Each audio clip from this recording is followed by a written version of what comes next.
Trevor Noah relayed his life story in Born a Crime. This is the autobiographical story of a young man who was born when there was extreme segregation and prohibition in South Africa. Run! Trevor grew up during the time of the apartheid, and it has made him a bit of an oddball. He is the son of a black woman and a white man, a German whom his mother had gotten close to while she was renting a room in his place. He relates how his mother came to be a free-spirited woman who wanted to live by her own rules. She's gone to live in the city proper when it was considered dangerous, and most of the Africans were quartered in areas that were convenient for the government to control. She had taken up a room in Trevor's father's house, which was in itself considered illegal.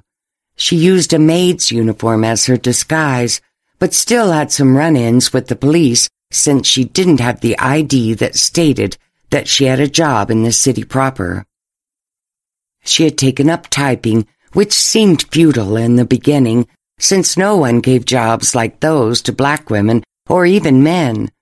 Later on, his Xhosa mother would get a chance to work for the government and was able to earn enough money to pay rent. Unlike the other black women who hid in the city proper, his mother didn't need to trade sex for boarding. Trevor relates the story of how religious his mother was. She was so religious that she went to 3 churches every Sunday. He labeled them mixed church, white church, and black church. Mixed church was Rema Bible Church. His mom liked it because of their jubilant praise of God. Being run by Ray McCauley, it was one of those modern suburban mega-churches that used contemporary music and cheerful messages to get their flock to keep coming back. White Church was Rosebank Union in Sandton, which was in a wealthy part of Johannesburg. For Trevor's mom, this church gave her a deeper analysis of the scripture. He liked it there the most because he didn't have to be in the actual worship service, but was in the Sunday school. He could read Bible stories and be with the other children. Last but not the least was the black church, a Methodist one, which his grandmother attended. It was a tent-style church and was outdoors, so he didn't particularly like that. It was longer than the first 2 as well. He figured that the 3 hours were because his people needed more time with God. The highlight of black church was when the pastor began to cast demons out of people. One particular Sunday, when his mom's car broke down, he insisted that they should stay home. He figured that it was a sign from God. However, his mother insisted that the devil was trying to keep them from going to church. However, the prospect of trying to catch the fast and often unreliable minibuses would prove to be a hellish experience for him and his family.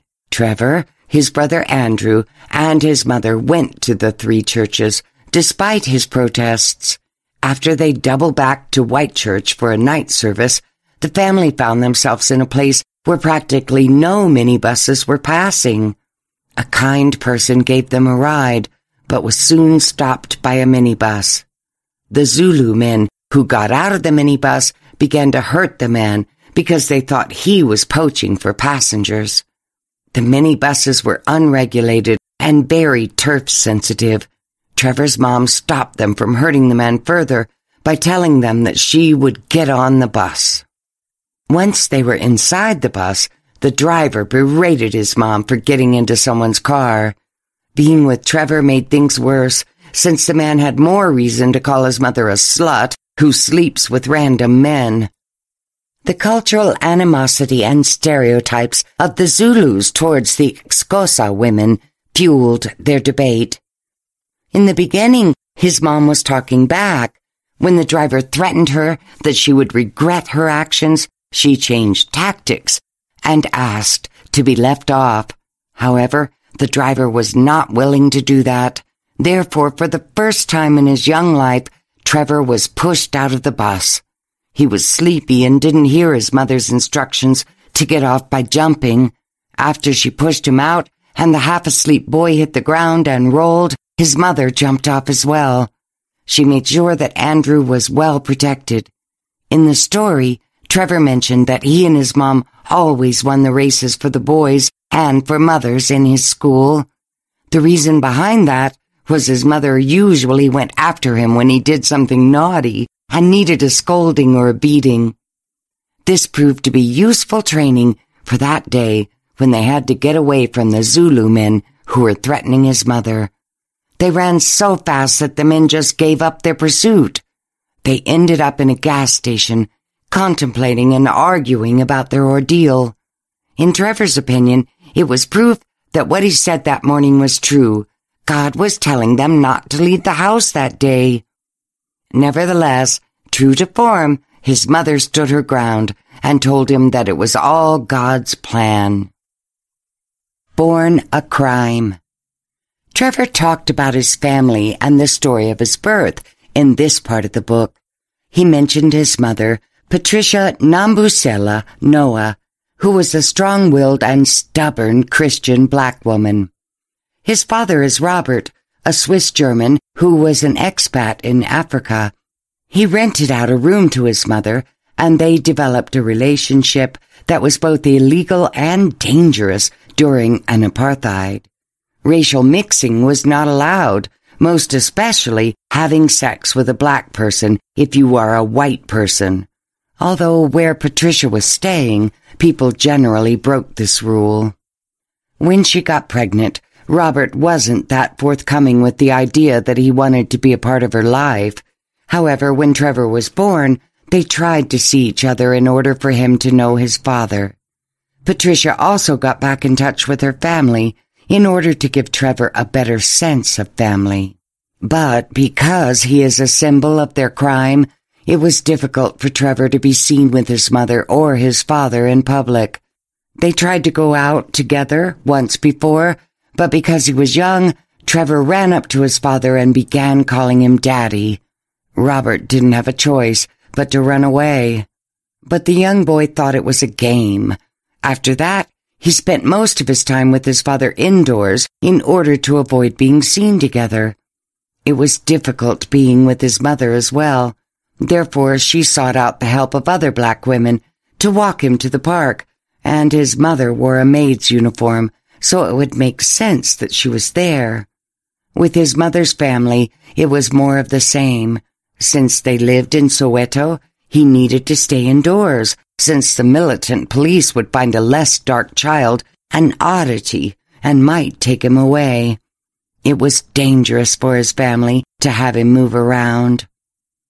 He was born on February 20, 1984, in Hillbrow Hospital via C-section. His mother told the doctor that Trevor's father was from Swaziland. In Trevor's birth certificate, he was neither Xhosa nor Swiss. It was all part of his mother's promise to his father that he wouldn't get involved with her life after he's given her his sperm. They lived in Joubert Park after she got pregnant and where they stayed after he was born. His father came to visit him and his mother shortly after he was born. He couldn't bear the thought that he had a child somewhere who didn't know him because of the choices he made. He mentioned that his situation was not unique and that there were more people like him who were born during the apartheid. They were similar in age and experiences. However, in some cases, others left for the countries of their fathers. They were taken there by their own parents, and they often asked why he didn't do the same thing. To this, he would say that this was his country, so he didn't want to leave.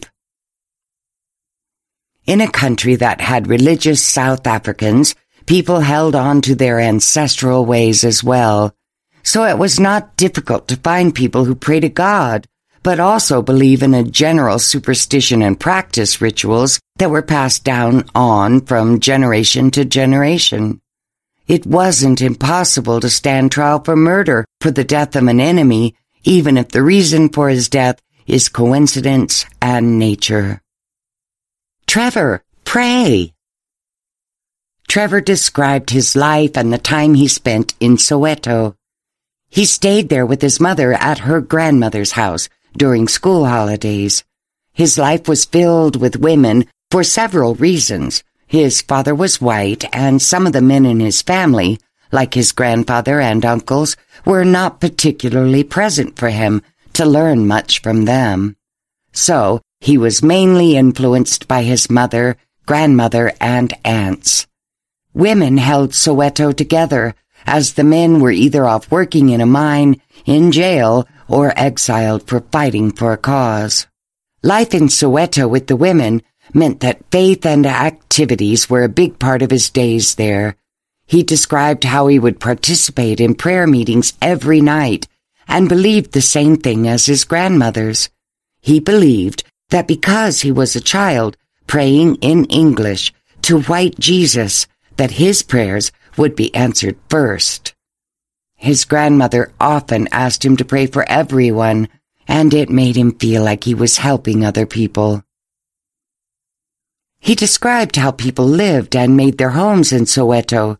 They did it one bit at a time because of lack of funds. He is baffled why people had driveways, though. It was not easy for them to get cars in that area. He figured that it was because people were hopeful. However, the problem was that people shared a bathroom with other houses. He had a brilliant idea one time to poop in the kitchen on a newspaper, since he was scared of flies coming up from the bottom of the hole in the outhouse and flying up his butt. But he miscalculated it, since he forgot that his blind great-grandmother was there. She heard him poop, and she kept asking who was there. She started to call out the names of family members.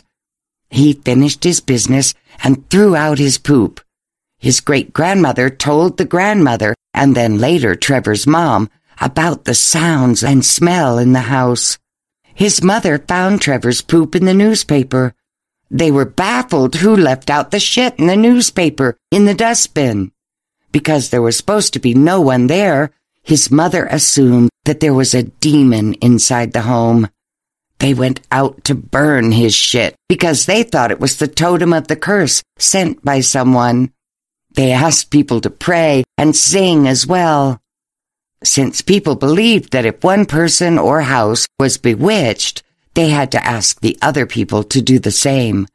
It was because they believed that the demon might go to the house of the person who didn't pray to drive the demon away. They ended up praying in the largest prayer meeting in the house. He was placed in the center and asked to pray. He was afraid that he would die, because if he prayed to kill the demon who left the shit in the kitchen, well, it was him. He felt terrible after that. He prayed before he went to bed and asked forgiveness for what he did. He talked about how language can bring familiarity and division. He mentioned how the different tribes taught their children in their own language, and this drove the division among the people in Soweto. They didn't have the same sense of being familiar, but they were not all that different either. It was all a part of the government's plan to keep them from joining up and rebelling effectively against the status quo. Chameleon. Trevor never really thought that the reason why his family were sparing him the rod or treating him differently was because he was just Trevor. This kind of self-centered thinking of his younger years shielded him from the fact that it was because of the color of his skin. He didn't care if his grandmother didn't give him a hiding, a beating, or corporal punishment because of his naughtiness.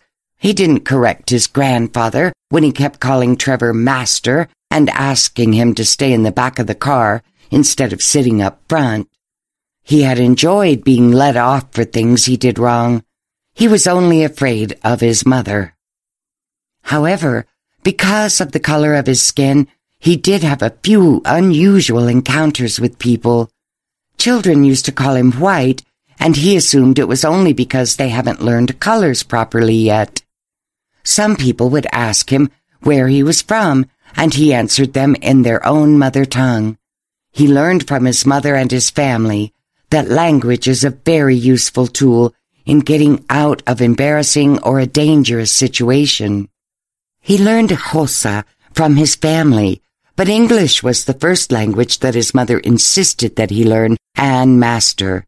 In Africa, a black man who knows English well would get better job opportunities. His mother had learned German, Zulu, and other African languages in order to survive in the city with a child. He got that skill from her and from exposure, and he was able to use it to his advantage. He even got himself out of dangerous muggings because he talked to the Zulu kids in their native tongue. His first encounter came when he went to H.A. Jack Primary after staying in Maryvale, where most cliques were mixed. He had gotten good marks in the placement test, and so he was placed in the A class. The class had a predominantly white roster. He did meet a colored Indian kid there.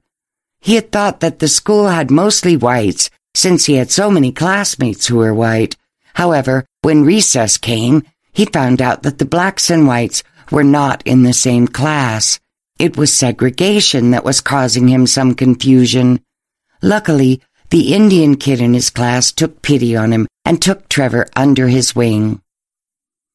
After finding out that Trevor could speak several African languages, Thiessen Pillay, the Indian kid from A class, showed him around to tell people about his multilingual skills. The black kids were amazed, too. He then realized that a choice had to be made. He grew up as a black kid, and he felt that he needed to move from A class to B class. The conversation he had with the school counselor showed how prejudiced she was towards the black students. He decided that he was going to have a more enjoyable time with his own people than be with people who were not his tribe mates. His sense of belongingness was in full bloom. The second girl. His mother's life was that of a second girl who didn't belong anywhere, so she had wanted to have a child, to feel like she was able to belong to someone and someone would belong with her. She had a difficult life in the ghetto simply because she was a rule-bending tomboy. She'd adored her father, but didn't get along well with her mother. But after her parents divorced, she had a hard time getting her father's time. She'd have to follow him around just to get a chance to see him. When she finally had enough of living with her mother, she asked to be sent to her father. Nevertheless, her father was not willing to take her in, since it would curtail his freedom to have to raise his daughter. So Patricia was sent to the Blacklands, to a farm of an auntie. She didn't get sent there to be raised in the culture, but to be a worker in the farm. The situation was so dire when it came to getting food that she would either have to fight off the other children for scraps, steal food from the pig farmers, or drink river water with clay in order to feel full. Her level of resourcefulness and amazing skills in keeping Trevor and his brother well-fed was partly because of this experience of being hungry all the time. She was lucky to have a chance to go to a missionary school, and there she learned English, which would later become her tool to move her life forward. When she was old enough to work in a factory, she stopped working in the farm and became a seamstress. When her aunt got sick, she asked her mother to send her money for a train ticket, and she went back home to Soweto. She didn't want to have to work the same kind of work that black people did at her time. She enrolled in a secretarial course that would give her the typing skills that got her a job in a government office. For all the things that she needed to get a chance to have a better life, she felt that her family was always weighing her down. She was earning a bit because of her job, so her family gradually made more demands of her. She couldn't keep her pay, and it was allocated for the family's needs.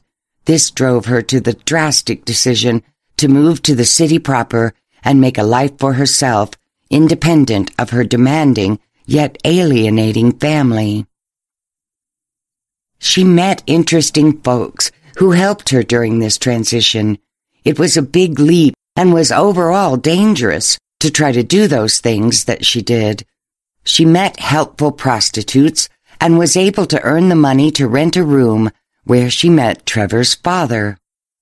Because of the restrictions that she experienced in her childhood, she had almost a feverish determination not to let Trevor be like her.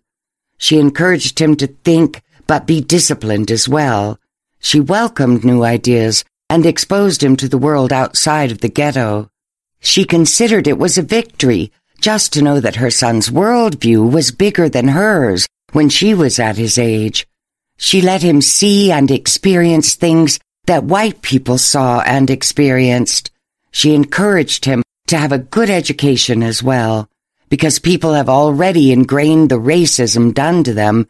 People often asked her why she was giving him false hope. However, the second child in her, the reckless young woman who wanted more from life, squared off with them and told them it was how she wanted to raise a free thinker in Trevor. Loopholes.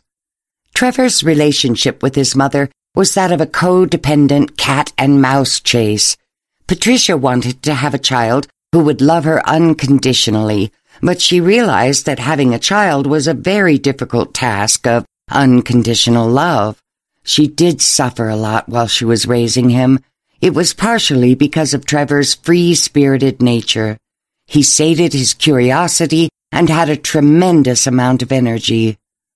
They had a unique letter-writing system, born of his mother's need to prevail over Trevor's increasingly good debate skills.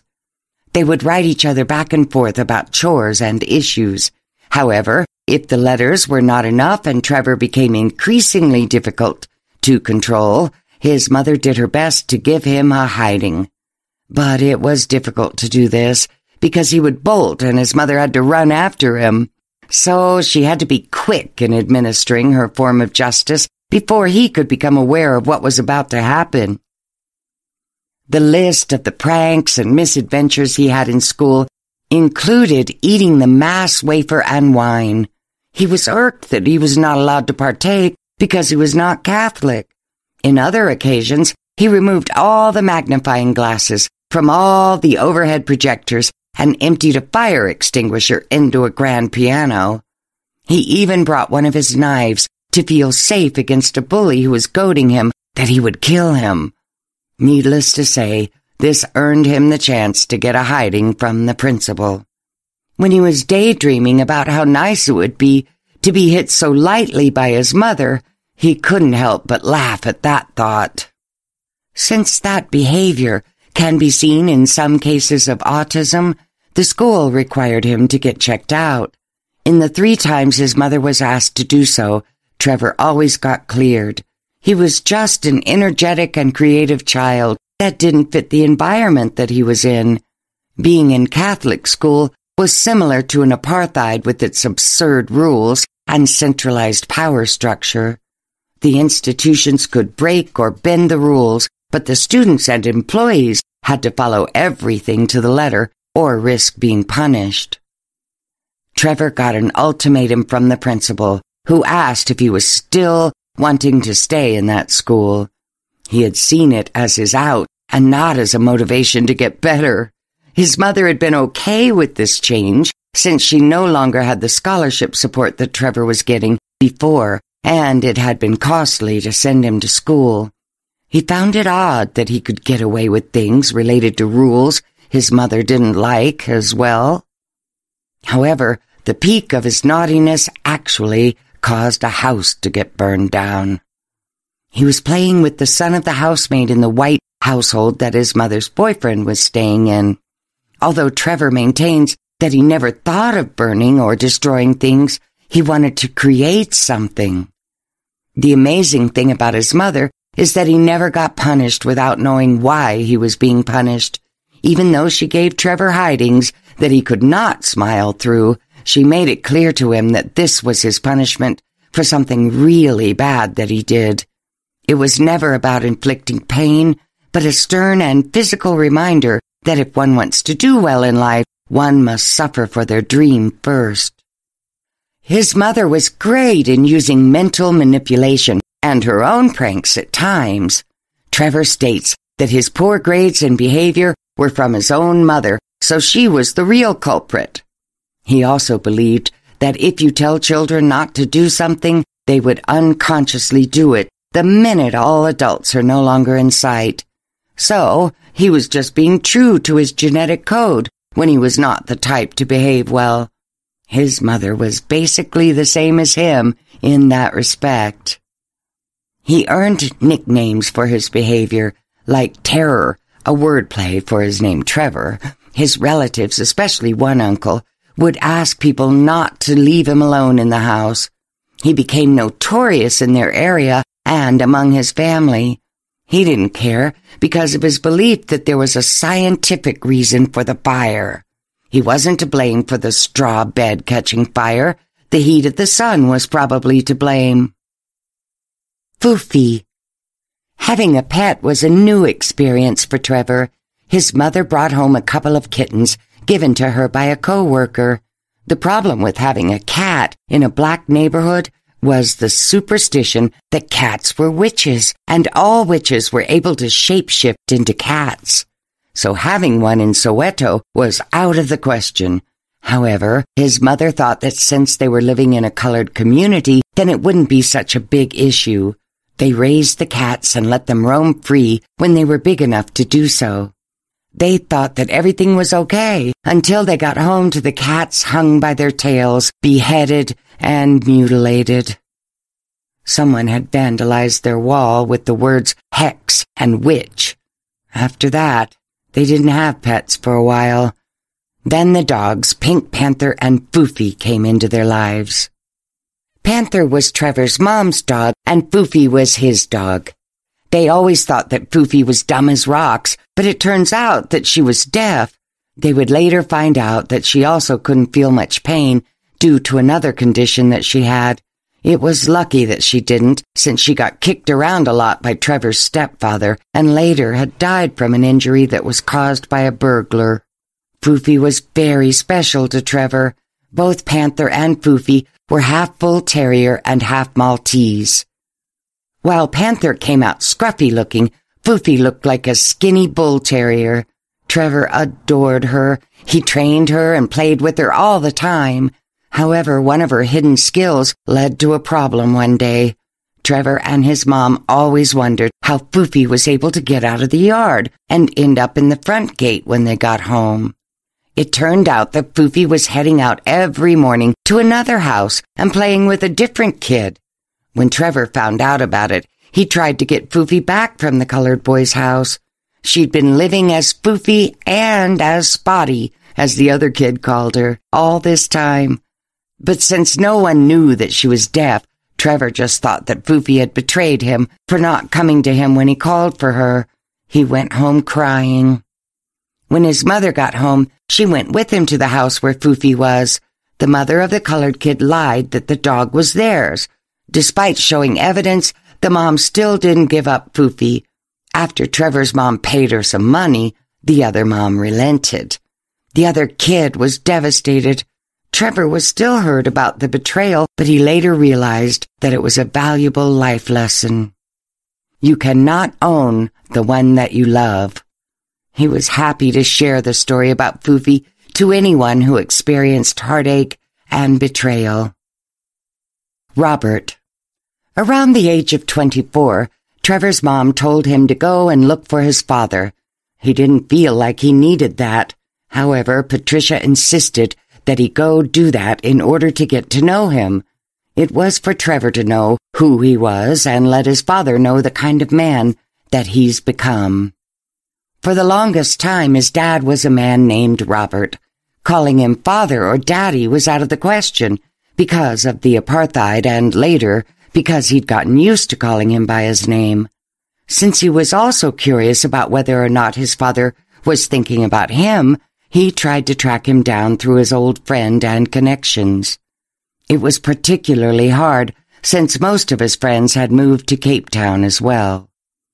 Because of his stepfather and the fact that he was a teenager, busy with his own life, they'd gotten so out of touch with each other. Being that his father was a Swiss man who loved his privacy, he was unlisted all the time. Trevor figured this helped Robert and his mom to stay below the radar while they were together. Nevertheless, this meant that it was very hard for Trevor to find him in the usual ways. His mother suggested that he contact Robert through the Swiss embassy. However, true to form, the people he sent letters to and talked to on the phone were not at all willing to give him any information about his father. It didn't help that Robert couldn't get added to Trevor's birth certificate. There was no legal document that proved that Robert was his father. But since he was determined to keep contacting him, they relented and said that they would give the letter if such a man that he has described did exist. Of course, he did. They just didn't want to tell him that, just in case he was trying to look for someone to scam. Finally, he received a short letter from his father, and Trevor was off to see him again. The fact was that he was scared to meet someone he knew, but also was a stranger to him. His father had been so secretive, but Trevor knew him over the time they'd spent together. He was very Swiss in his manner, and he was loving in his own way. When they met, Trevor's worries melted away. There was the man that he knew from all those years ago. His father made him the same food that he used to make for him when Trevor was still 13. Luckily, his taste hadn't changed much since then. They picked up where they left off. His father got older, but he was pretty much the same. There was a sweet moment when his father showed him a scrapbook that he had made of all the newspaper clippings and information about Trevor's career. He felt that his father was there with him throughout the 10 years they'd been apart. He was ecstatic. He was so enthusiastic to know everything about his father that when he came back to stay with him for the weekend, he asked him all sorts of things. His father was not happy about the interrogation. His father told him that he should spend time with him so that they could get to know each other, and he did just that. However, at the end of the weekend stay, all that he knew was that his father was a secretive man. His father had showed him that he was indeed starting to get to know him better. The mulberry tree. While Trevor had his cool and collected Swiss father, there was another man in his life in the form of Abel, his stepfather. If Robert was a source of comfort and affection, Abel was a source of terror and abuse for him. However, in the beginning, Trevor didn't want him as a stepfather. He knew there was something very sinister about Abel, as per his African name meant be afraid. He hadn't confirmed the truth about it until the incident at the mulberry tree. He was bullied by a bunch of kids there and was pelted with berries. He went home and his mother was worried in the beginning. When she realized that what was on him was just berry juice, she teased him. However, when Abel came, Trevor got provoked to help him out. Despite his mother's diffusing the situation, he felt that he could get revenge with the help of Abel. They drove to the tree and he pointed out the children. The kids saw him and Abel come out of the car, and they ran off in all directions. Abel caught the one who knocked Trevor down and hit him first and took out Trevor's revenge. After a few minutes, he felt like Abel had gone too far. He got an apology from the kid, and Trevor felt like he was apologizing for everything he has ever done wrong in his life. It felt good for him in the beginning, but also traumatized him. It confirmed that Abel was someone who was very scary and dangerous. When they got back, the father of the boy that Abel beat up came to their house, but faced an even more dangerous drunk Abel. Trevor couldn't look away and saw the man get hit and then barely escape with his life. Apart from this event at the tree, Trevor related the reasons why even if he was in a colored community, he was still playing alone and not liked by the colored kids. The government made sure that the different categories didn't get along, and the whites were also in constant fear of being demoted. Regardless of your current registration, you could apply to be white if you were colored and was able to marry whiter individuals. The white people could get a kid labeled colored, and there would need to be a major change in their lives. The mother would get registered as colored along with the child, and the father would stay white in order for them to earn money for the family. This kind of situation was common, and many colored children grew to be more prejudiced against the blacks because of the brainwashing that they got from the government. The apartheid worked in a way that the government said that colored didn't become whites because the blacks might find a loophole and abuse the system. Apart from the bullying, Trevor often got lynched by the kids because of his wish to make friends. He was often duped and his cousin had to help him. It was a constant state of wanting to make friends, but they often either took advantage of him or fooled him. He really felt like he related to black students better than others. He was smart enough to be with the white kids, but he didn't feel like he belonged there. A young man's long, awkward, occasionally tragic, and frequently humiliating education in the affairs of the heart. Part 1. Valentine's Day. Growing up, Trevor only had female relatives around him. However, when he was attending H.A. Jack, he was baffled by the concept of Valentine's Day. Nevertheless, because of his friend, he was goaded into asking a girl named Maylene. She was the only colored girl in school. Naturally, the white kids thought that as a mixed kid, Trevor should ask her as his Valentine. He just thought of her as a friend, but once he asked her and she said yes, she kissed him. A whole new world opened to him. The feelings and seed of hope were planted in his heart, and he threw himself into the whole Valentine's Day event. He saved what little money he had, and he bought things for her. His excitement disappeared after Maylene told him that she was hooking up with Lorenzo, who was another kid who was better looking and more popular than him. He didn't fault her in the choice that she made, because he was a bit insecure as well. She was his first girlfriend, and he didn't know how to react to being dumped. However, he was in the dumps for the rest of the day after that. One of the anecdotes in this story was about how he used to push the car for his mom because she wanted to save money. Petrol was expensive, but a big necessity. It was a memorable, yet embarrassing experience for him. Outsider. Sandringham High School was a new world for him. Maryville sheltered him, while H.A. Jack showed him the reality of segregation. However, Sandringham was a new place where the classes were mixed, but he was still seeing cliques everywhere. Moreover, the cliques naturally were those who lived together or did things together. As someone who didn't fall in one category or other and could not fit in the requirements of the groups, Trevor was left alone again. He did have one thing going for him. He was still fast, and that helped him to get to the tuck shop, where they bought food before anyone else. This later became his chance to get a glimpse of the groups instead of being totally invisible. He was able to earn a portion of the money that kids wanted to spend for their food, and he took high bidders, 5 students at a time. He was able to earn and save at the same time. Soon he was known as the tuck guy, and that was his in. People knew him, but he didn't need to belong in a group now. He was on his own, but he wasn't completely alone. It made him think that rejected was better than regretting something. At least rejection was an answer not being left in limbo. He would take his knowledge about being rejected in Valentine's and being alienated with him as he grew older.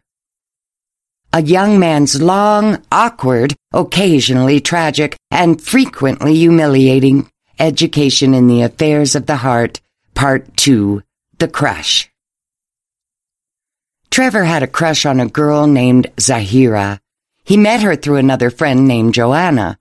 However, because of his experience with Maylene and his low self-esteem, because of his acne, he didn't even think of asking her to be his girlfriend. His game was that he would keep being her friend and ask her to the senior prom. They became close enough to exchange landline numbers, and they talked often. They even hung out at times. One day he was told by the same friend who introduced them that Zahira had always liked him and was waiting for him to make the move. Unfortunately, Zahira had moved to the States with her family, and Trevor had lost his chance to ask her out. That was why he thought that regret was worse than being rejected. At the very least, he would have given himself the chance to be brave and tell her how he felt. If he had, the result would have been favorable. Making friends was hard enough for Trevor, and for the longest time he was friends with the kids of the household helpers of white families. He couldn't make friends with the white kids because they did activities that required money. He could get along with them because of his education in Maryvale, but he couldn't keep up with their spending.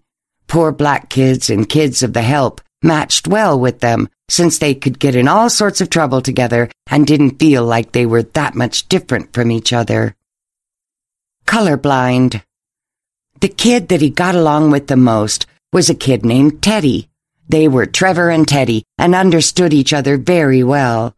They were the ones who got in trouble together. One time they found out that they could get a 5-finger discount for chocolates in a stationery store in the mall. They went several times to the place, but one time was caught by the mall police. Adept in running away from authority, Trevor got away, but Teddy was caught. Showing off his loyalty, Teddy didn't snitch on him. Trevor didn't tell anyone that he was involved in it, too. He was scared out of his wits when the principal even showed him the security video. He realized that there was an advantage to his mixed color. The black and white video wasn't as sophisticated as it is now, so it shows neither white nor black, and since Trevor was light, the video showed him as a white-looking kid. He was asked if he knew any white kid who hung out with Teddy. So, when he answered he wasn't really lying, he didn't present the information that he was the one with Teddy either. His mother had a feeling that he was involved, so she had asked him when Teddy's parents went to his house to tell his mom what happened to Teddy. He was arrested, but another kid was still at large. His mother was also suspicious of him, and Trevor did his best not to get caught by his mother. He was still afraid that he would get a call or be called in when new evidence came out, but it never happened. A young man's long, awkward, occasionally tragic, and frequently humiliating education in the affairs of the heart, Part 3, The Dance. One of the most difficult things and a lasting remnant of the apartheid was the different languages that divided the different tribes. Children were taught in schools that were using this native language or tribe language. There was no effort to integrate them together. Divided, they fell into infighting and division. Although he spoke different African languages, he didn't speak them all. There was an instance in his life that he regretted this. He was also still very inept when it came to dating, and the combination of these two missing skills led to the confusing senior prom. By the time he was a senior, he had 2 friends who were helping him with his CD business. One of them was Tom, who told him that he would help Trevor get a date for the dance. This was in exchange for a bigger cut and freebies in their CD business. Tom was not someone that he could trust fully because he had gotten Trevor in trouble once. The hustler made Trevor pose as a rapper once, pocketing the money from well-meaning people who had never seen an African-American rapper before. So, when he offered to find a girl for him, Trevor took it as something that he would just forget or not deliver on. When Tom introduced Trevor to Babiki, he was playing an angel, too. However, Trevor didn't care because Babiki was a very beautiful petty girl. Tom helped Trevor talk to her because he was really shy. Trevor tried to prepare diligently for the dance. He even asked Abel to lend him the BMW that Abel fixed up. He got a makeover with the help of Bongani, another partner he had in the CD business. He got cornrows after straightening his hair, and although it was an agonizing experience, it made him look good. His mother teased him about it, but Abel agreed to lend him the car he wanted when he saw Babiki in person. Even after getting the right clothes, he still had a difficult future. Abel was drunk on the night of the dance, and he forgot that he agreed to lend the BMW to Trevor and insisted that he was going to use the car himself. Then he was late picking up Babiki. When he got there, Tom had to ask Babiki to come along. She was even more gorgeous, and Trevor was excited to go to the dance. However, he got lost, and that put Babiki in an even worse mood. When they got to the dance, she didn't want to get out of the car. Bongani went to see them and saw how gorgeous she was. He called out to their classmates, and Trevor was thoroughly embarrassed. Babiki got compliments from the boys, but she was still unwilling to budge. It was Bongani who discovered the problem. Babiki didn't speak English, and Trevor realized that he had been dating a woman who he never spoke to directly even once. She only knew the greetings, and that was it. Since Pedi was an African language that Trevor didn't speak, no matter what he said or the actions that he did to ask her to go inside the dance was a lost cause. The only time he spent in his senior prom was when he asked the people inside if anyone spoke Pedi. Unfortunately, no one did. He went back to the car, and when the dance ended, he took Babiki home. Before they parted ways, she gave him a kiss, and this made him realize that women were really hard to figure out. Go Hitler! While doing the CD business, Trevor discovered that he could mix songs, and Bongani convinced him to use his computer to DJ. They tried it outside of Bogani's house in Alexandra, and it was a hit. This came in a good time, since they just finished high school and were unemployed. They sold CDs, and they hustled during the day. At night, Trevor did sets until dawn. They made money this way, but they didn't get to save anything because they usually used it for food and drinks afterwards. One of the setbacks of playing new songs was that people didn't know how to dance to the new songs. So later on, Bongani rounded up dancers to be part of their black and white crew. The best dancer was named Hitler. His crew would do a whole routine where Hitler jumped into the circle and the dancers went, "Go Hitler!" as they bobbed their extended hands up and down. This hyped dance was enjoyed by the Africans, but when they did a show in a Jewish school, it was a disaster. Trevor didn't know it then, but he and his crew actually did the attendees an injustice for being angry at the teacher who called him out. He thought that she was being racist. She thought that he was being very disrespectful. In the end, their crew was driven out. The Cheese Boys. Guys who grew up in the hood took pride in being part of the townships. Guys who grew up near white families and the better-looking areas were called Cheese Boys. Bongani and his crew didn't want to be called Cheese Boys and postured around saying that they are from the hood. They were from the East Bank, but on the First Avenue, so the ones further up were looking down on them, too. For Bongani and his crew, those kids were the real Cheese Boys. Thinking that they are really part of the hood, they tried their hand on hustling. They helped the people who wanted to buy things from those selling them in the street. They lent money to those people who wanted to buy things and bought the items cheap from the crack addicts. Unfortunately, whatever they made, they used up to drink and buy food. The rules of the hood made it easy for them to think that they were being productive. However, Trevor's mom never liked the fact that he was staying there all day. She thought that it didn't challenge him to try to go to university like his cousin. Knowing that he adapted well to his environment, she wanted him to be in a better and more challenging place. They gave out loans for the CDs for the mini bus drivers, helped mothers with loans and with buying items for a lower price, and they did all of this well because people thought they were nice men who were different from the other crack addicts and hood boys there. They even helped match guys with the Alex girls who they wanted to meet. If the girl's mom owed them money, they were free to be in that family's house. They could ask the beautiful daughter to go to parties with them as long as they got her back home safely. Because the mom owed them money, she couldn't drive them out of the house. After they got the girl out, they would write off the mom's debt, because the guy that they set the daughter up with paid them in some way, and they got money out of it in the end. The world doesn't love you. Trevor's mom always told him that if he got jailed, that she wouldn't help him out. He took this to heart, and when he got in trouble, he didn't call her to help him. He called a friend to ask for help.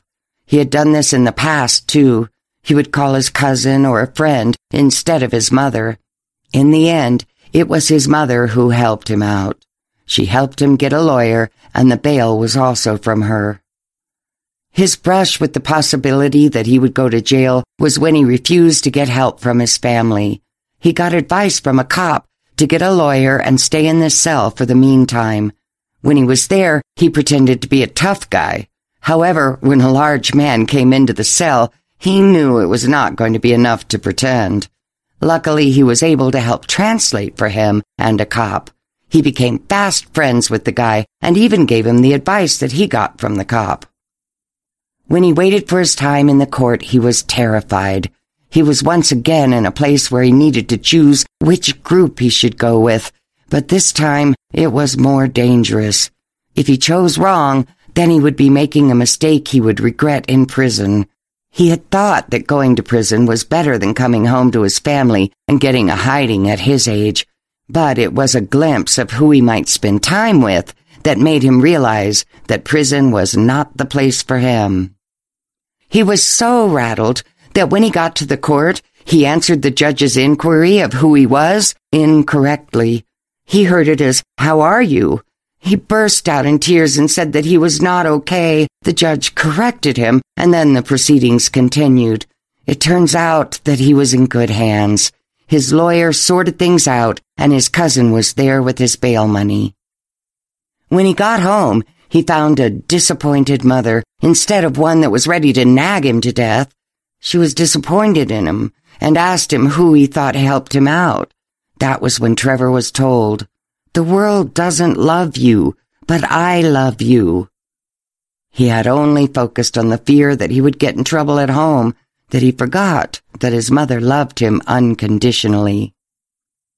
My mother's life. Trevor lived through all sorts of things in this childhood, but his mother was always there for him. Therefore, the thought of losing his mother was unacceptable. He had been given 2 brothers in his life, Andrew and Isaac. Being with Abel had cost Patricia not just her freedom, but her savings. He had been trying to control her since they got married, and for the most part Patricia had done her best to support him. However, she was a free thinker and wasn't the type to be under anyone's control. She tried reporting him to the police, but the police and Abel just ended up talking to him like they didn't care about her condition and her report. Even if she didn't play the victim, she became one. He would always be sincere in apologizing, and the people around her told her that it was better to forgive him than to raise her children by herself. In the end, she chose to leave him and married someone else. He lived in the house that she had paid for, and she moved on with her life. He didn't do the same. Driven by anger and unhappiness, he shot her in the leg, and then again tried to kill her, point blank. If not for the misfiring gun, he would have been able to kill her. However, she got away in her car. He shot her, and it hit her head. When Trevor got the call from Andrew, he was distraught. He had been living with his cousin by then, and they went to the hospital together. When he got there, his brother broke down. Later, they found out that Abel had taken Isaac with him. He went to his family to say goodbye, and that he would be killing himself soon. One of his cousins talked him out of it. He surrendered the gun and turned himself in. At the hospital, they found out that his mother didn't have insurance, since she had canceled it thinking that she would not need it. Trevor fought with the nurse over the payment, but he said that nothing else mattered more than his mother's life. Miraculously, his mother survived, and there was no serious damage to her. Unfortunately, Abel wasn't sent to jail. He still lived near his mother's house to this day. Born a Crime talks about how one man and his family were able to survive the apartheid and the aftermath. Racism had a big role and had no place in his life at the same time. Racism had a big role and yet had no place in his life at the same time. It was everywhere in Trevor Noah's life, being a mixed child of a Swiss German and a Xhosa woman. However, it was downplayed by the fact that his mother let him have a life that didn't revolve around him being a white man's son. She gave him all the opportunities that she didn't have and worked hard to give him a good life. Born a Crime is not just a story of Trevor Noah, but the story of Patricia Noah as well. It is a telling of how a woman who thought and prepared a young Trevor for a future that people were not even aware was possible. She is an excellent example of unconditional love, which is true to her name. She is the woman who keeps on giving. If not for her devotion to her children, she would have lost her way as well. Being their mother made her even more resourceful and determined to give them all that she didn't have. His choices in life led to different things, and he was driven to become someone who could share his thoughts and happiness with others. He took his power of languages and his education in bridging the gap among different kinds of people. He made a career with stand-up comedy, but the story of his life made his jokes have more depth. The story about his past and his family shows that Trevor Noah is a man who has lived beyond the times of being poor and grown into a man who can share his worldview to his fans and viewers. Being a child of two worlds, he is the epitome of the Africa that was divided by racism and then later by the tribalism of his own people. He has worked through all of the things that he experienced with the love of his mother and his family.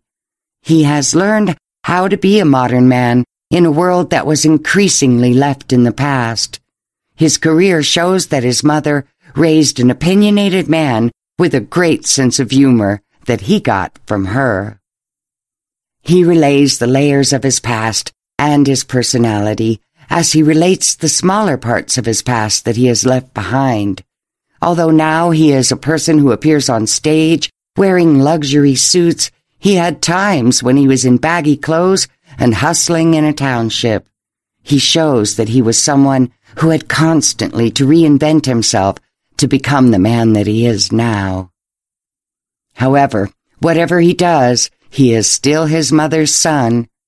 Throughout his life and the hardships of being poor, he is able to survive all of that because he is her son. She had chosen to have him. His love for her can be clearly observed throughout the whole book.